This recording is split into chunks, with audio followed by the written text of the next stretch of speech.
to the Partenope. They are at the pinnacle. Fabulous scenes, isn't it, in Saudi Arabia to see them all celebrating. How about De Laurentiis in the middle of it all as well? I don't think I've ever seen an owner of a team get a medal. That's his trophy. I mean, we say it time and time. It's hard not to smile at these scenes, by the way, just to see how important it feels to them.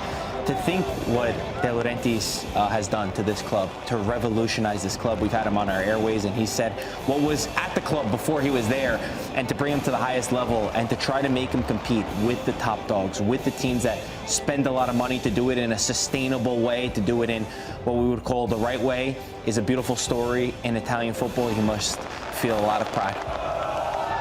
Yeah, fan of the show also, by the way, must be said. This team, look, the Scudetto race is so close. The things you need to win the Scudetto, you need unity in the team, you need camaraderie, you need finances, right, for the January transfer window, because that's how close it is. And they get everything through this competition, and they gain confidence as well. And the group looks like it's together more than it's ever been. You know, you have the owner there, you have Antonio Conte there, you even have the staff, right, the behind-the-scenes staff there as well. So this is nothing but an unbelievable positive moment for the club, and a moment where I think it's really important to have one now, because you're kicking into the later stages of the season where the Scudetto race is still up in the air. So this is a really good sign for Napoli, for Højlund, for Neres, for Antonio Conte. So many positives to take away, and for sure the deserving winners tonight. Unity is such a good word that you use, Grella. If you think back to when they lost to Bologna, November 9th, I believe it was, and Antonio Conte said, I don't want to be in charge of a dead team, a group that's not motivated. To me, this does not look like that. This looks like a team that wants to lift more silverware. This looks like a team that is aware of their strengths. It looks like a team that's growing in their confidence. They're growing in their style of play. And, oh, by the way, they're getting some of their most important players back, yet they're still within every competition. So it's a beautiful thing, and I also loved how Antonio Conte made sure to get the entire staff right before to get involved, because it really does take a special group and an important group of people to win competitions like this. It's so true. We thought maybe the wheels were starting to fall off when Antonio Conte spoke after that loss to Bologna, and we wondered how things would come back together for him and the team today on the final match day before the new calendar year. They couldn't look more unified, could they? And they've got $13 million on top of all this, Grella, to spend maybe in this winter window. Yeah, and you would imagine they would, right? You would imagine they would reinforce for the pizzas that they're missing. They did have to deal with a lot of injuries as well. So, yeah, it's just a really good moment for them. And again, it's a team that takes advantage where they can. And tonight they took advantage of two really, you know, sort of, you would think watching as a neutral fan, small moments, but they were in the end the most important moments. It was a restart, and then it was one where they took advantage of their press and a mistake that the goalkeeper made, that Bologna's backup goalkeeper makes. So they won't care. There won't be a picture on it of how they did that, and they just matter that they're lifting the trophy in there, and obviously you see what it means for them.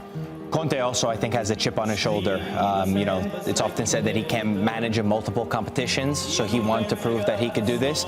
And he made it a point when they first arrived in Riyadh that they were not here because they were invited. And he's saying, you know, the format is inviting to other teams. They're the ones that won the Scudetto to get here to play against the Coppa Italia champions. So I think he also wanted to prove it. So it's a beautiful moment for so many different reasons.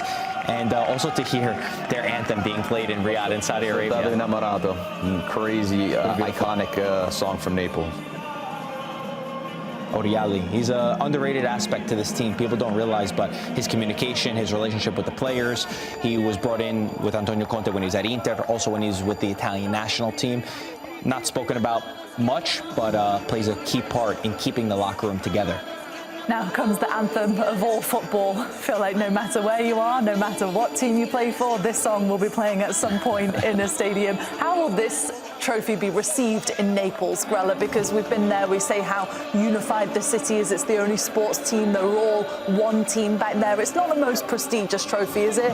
But this is such a big win tonight, and I'm sure it's going to be really welcomed when they return home. You kill when you can, right? It was 33 years between their Scudetto with Diego Armando Maradona and the one they won under Spalletti, right? And now they're in a moment where it's been fantastic. All credit to De Laurentiis and the club and the fans and everything. So they know what it's like not to win for a long period of time. So when you can, you kill when you can, and they've been doing that. They're taking advantage of every opportunity they're getting to lift trophies, to celebrate, to kick on and get the most out of this group. And even Juan Jesus, we said liability in the game, but he's been there. He's been there at big moments to help them out as well.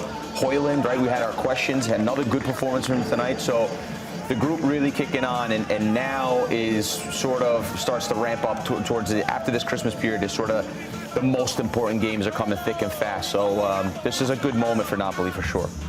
It's so true. I mean, we've talked about even this competition being dominated by Juventus, Inter and Milan. Does this now start a new era solidified for Napoli, winning 2 Scudettos in the last 3 seasons and with this trophy as well? I said it the day that Napoli announced Antonio Conte as a manager, that was when you create a winning cycle. And it's just a fact. It's proof. Everywhere he goes in Italy, he has won, and his teams have generally continued on to win. For me, that was the moment that De Laurentiis made a statement to the rest of the league. We can attract the best coach that has been in Italy. Again, just a fact. He has the highest win percentage in all of Italian football. So absolutely, I think they have shown it. And we almost had this transfer of power from Napoli and Juventus just a couple of weeks ago when they won, where Napoli was the one that was doing the gritty side of the game. They didn't just play beautiful football. No, they said, we're going to take it to you. We're going to find a way to win. And Juventus were doing the opposite. Juventus were the ones playing it around, but then had no bite. I think that's what it takes to get to that level. De Laurentiis said it after that first win. He doesn't just want to win the Scudetti. He wants to win other trophies, and he wants the Champions League. And I think that this is a team. Their Champions League campaign up to this far has not been great, but I think they're not a team that many clubs will want to face in the knockout stages. And if they could add, like you mentioned, with the big money prize that they got, the 11 million euros in the midfield, I think they could do something still in Champions League. That's massive, isn't it? Having that amount of money to spend in the transfer window that you didn't know that you were going to have, obviously, before this competition. By the way, not only have they got something in Riyadh, but we have something right here. You're on the winning side of this. That's right.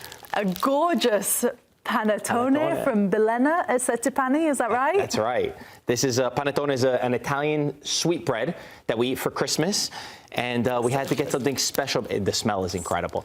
We had to get something special made for the Supercoppa final. None for you, Grell. They're lovely. That one looks great, by the way. Nice, the chocolate one. Yeah, of course. Maybe I'll open that up and after the show.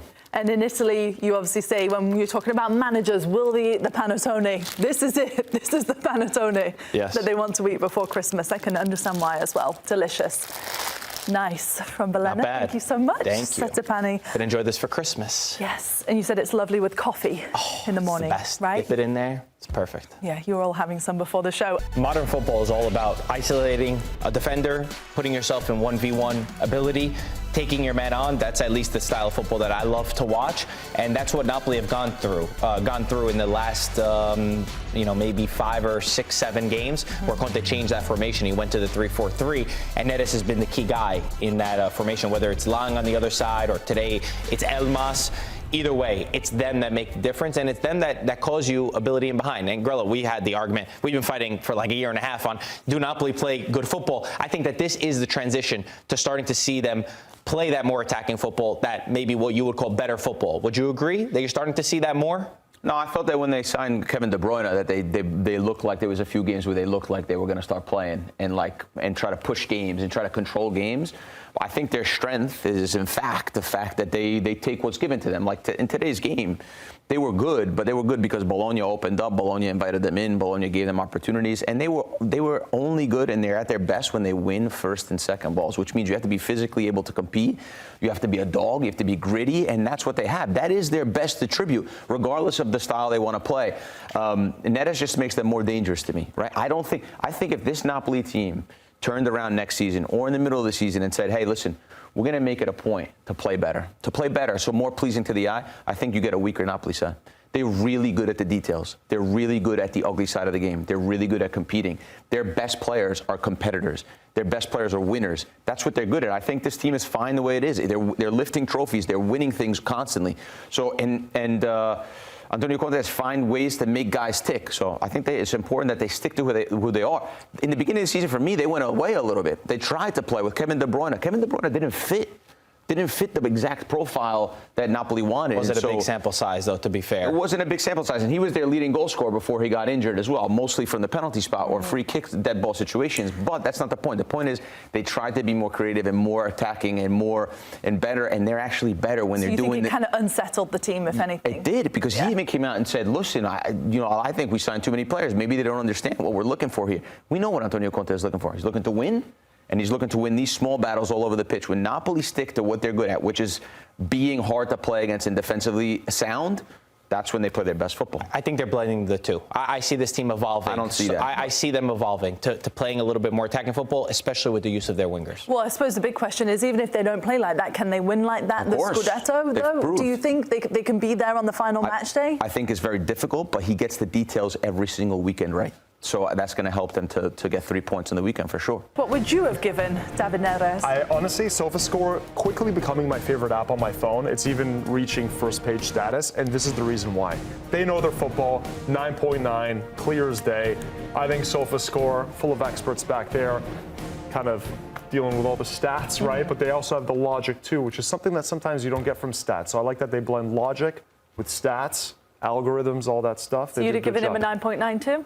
100%. Yeah? Yeah, even a 10. Is a 10 not a possibility? 10 point? Very few 10s they give. Yeah? Mike, what would you have given excellent 11. 11. 11 for the team? 11 out of 10? For the team, 20, and for Neres, 11. We said to Grella in the break, you're going to smile in this segment. He said, I'm done with all of you. So that's how happy he is. There he is. With the Christmas spirit. Can we Christmas. clip him saying Napoli were excellent? Because in the end, that's all that matters. Excellent playing football, excellent aesthetically, excellent defensively, organization. Let's not trigger him anymore. No. Please. They're the best. They were excellent today. There we go. Deserved winners. Mm-hmm. This is Napoli just won, and they deserve all the When I credit. say that they're excellent, it's not good enough. When I say that they're poor, it's not good enough. Grella. So with you guys, you can't win. You're good now. We're good.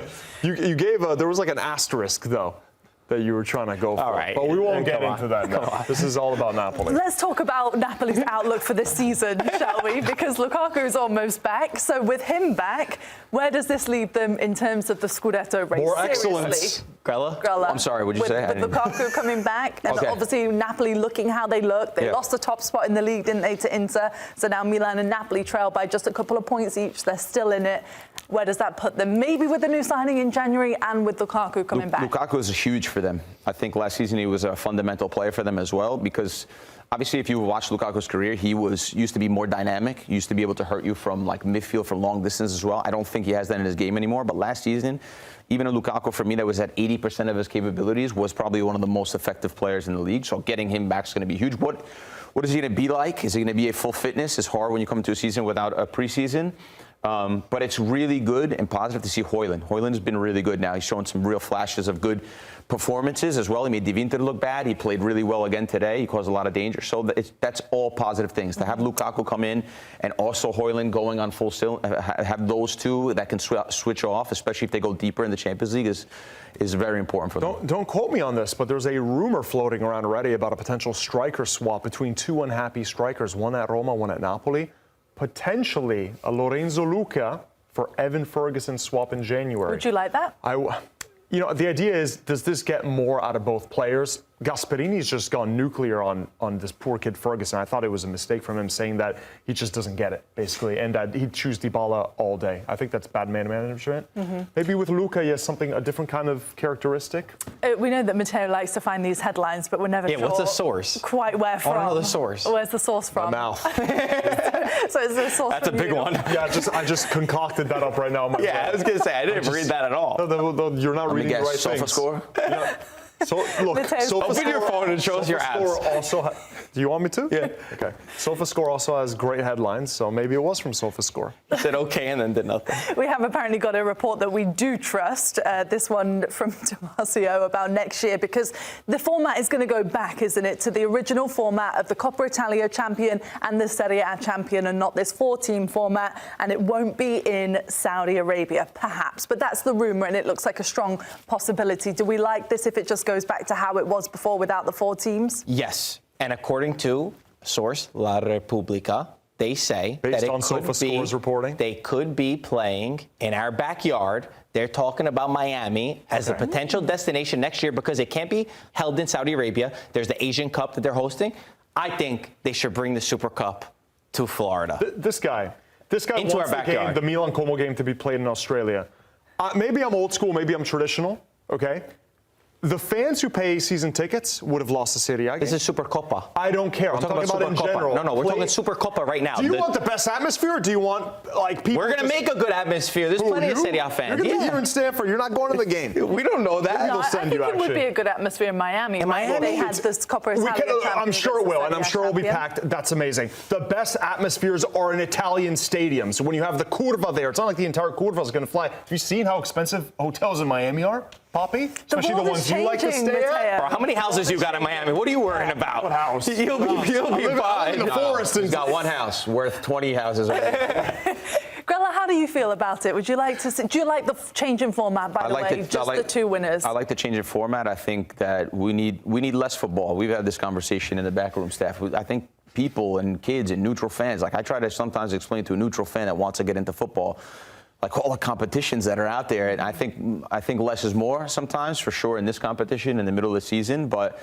yeah, whether it's held in Italy or not, I'm not so sure about that. But I'm sure there's pros and cons to both. But I like the fact that it's just moving to the winner of the league versus the winner of the Coppa Italia. Feels like it carries more weight, doesn't it, that way?